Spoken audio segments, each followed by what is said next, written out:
What's going on, everyone? So the Denver Nuggets ended up laying a big dud. I mean, what a loss. I thought Denver was the best team in basketball. I really did. I maintained that all season, all off season. Obviously, I was wrong, right? Happens. Been around before, right? It's part of the gig. But I also think matchups are a very real thing, right? Like, if Denver had lost the games like they originally intended, they would be in the Lakers' position, probably have already beaten Houston and gearing up to play OKC. And if they beat OKC, which I think is a much better matchup for them than Minnesota is, that they probably win the championship, right? Matchups are such a huge thing. And you got to keep in mind, Minnesota was literally built by the same guy that built Denver. And Minnesota was built to beat Denver. So, I mean, literally, you had a team that was built in a lab in order to beat you, and you lost to them.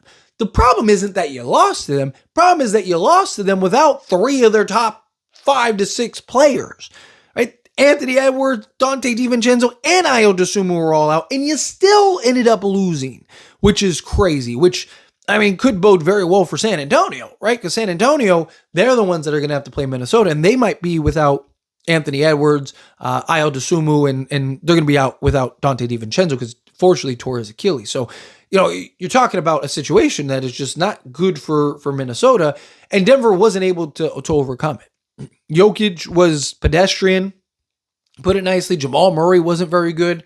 The only time he's ever like elite is when he's playing the Lakers. Then he's like prime Michael Jordan. You just go down the list with Denver, and it's just they're in a really bad spot. And it doesn't make it worse that this offseason, I mean, they're in purgatory. They are very expensive, and they need to figure out how not to lose Peyton Watson when you have teams like the Lakers, Chicago, and the Brooklyn Nets all vying to try to steal Peyton Watson. And, oh yeah, by the way, Peyton Watson was a UCLA guy and is probably going to want to go back home to the Lakers. So if you're Denver, what do? Right? There's already talks about them trading Aaron Gordon and moving off Aaron Gordon, and Aaron Gordon might be on the trade block. Trading Cam Johnson. But yes, in most cases, most circumstances, right? Teams would trade for Cam Johnson, Aaron Gordon. I mean, Detroit can almost absorb most of his salary, right? So they probably would gladly be like, yeah, like let's go to replace Tobias Harris with Aaron Gordon, right? Let's go. But the problem is this isn't a normal circumstance.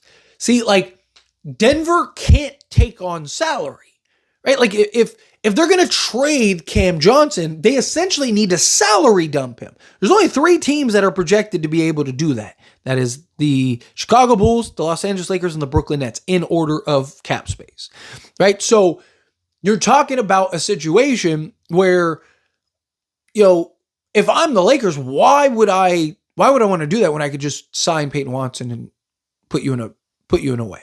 And you still would have to trade Cam Johnson and a first to me anyway, because you need to get off the money. Now, Chicago might be willing to do it, or the Nets might be willing to do it. And then if that's the case, then it's like, too bad. But again, it's just if you're the Lakers, you're in the driver's seat in that regard with Peyton Watson because you have the salaries, or you have the history with him and UCLA and you have the salary space, right? If you're Denver, obviously you want to try everything you can to stop him from going to the Lakers because that's where you don't want him to go. You'd rather him go to Chicago or the Nets or something like that. You'd rather him go to the East Coast than him go to Lakers and then he becomes an all-star level player and it's like, man, like that'd be worst case scenario for them. So they're going to have to really kind of retool and recalibrate things.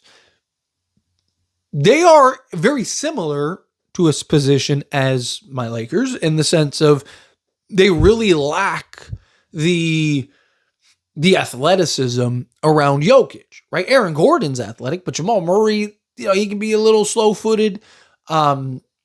Christian Brown can be athletic, but like they don't really, outside of like Peyton Watson, Strothers, you could argue, he has some, but like they just, again, a lot of old guys, a lot of slow guys, and you play a team like the Minnesota Timberwolves, who are just young, athletic, and can just run you off the floor.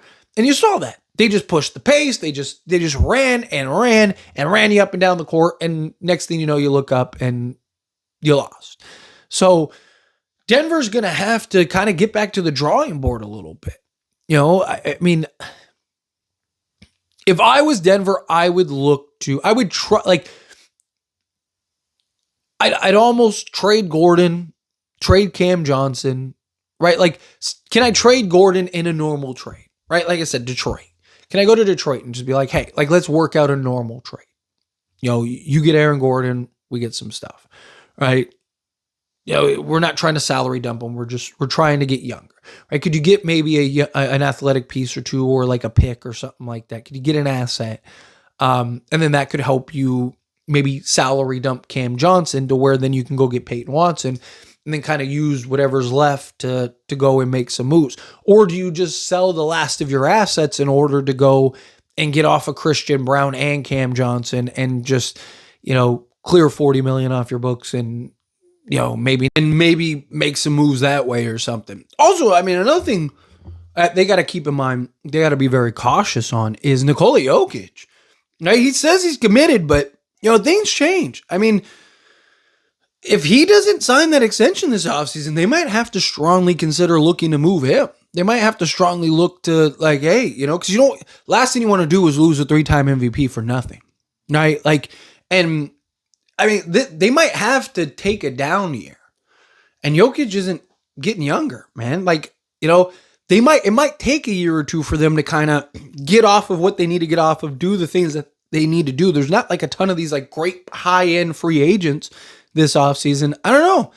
They might not have a choice. They might need to do something where, you know, they just kind of hit the reset button a little bit, you know, and hopefully Nikola Jokic is willing to play ball for a year or so, and then they can kind of retool and go all in and get, you know, the complementary pieces and things like that. But, you know, you look at this situation, it's just, it's brutal if you're the Denver Nuggets, because this is not how they wanted to go. I mean, the other side, as you could look at it, is Denver's the one team that they might have lost to. Like, honestly, if they were in the other bracket, they probably already beat Houston and gearing up and getting ready to take on OKC right now. You know, like, people, you got to remember, Minnesota was literally built to beat the Denver Nuggets by the same guy that built the Denver Nuggets. So, you know, do you kind of just look at it and go like, you know, Minnesota was just that one bad matchup for us. We would have beaten and could have taken care of anyone else. It was a bad series for Jokic and others, right? Like, this was, are they going to be able to talk themselves into this was more the outlier than the norm? It's a real question. But anyway, as always, this is a discussion. I pass the question to you. Let me know your thoughts and opinions down in the comments. That being said, if you haven't liked this video, hit that like button. Also not, so we enjoy these types of videos. Truly appreciate it. Not subscribe channel, hit that subscribe button. Turn on the bell notifications. Appreciate y'all. See you in the next one. Thank you.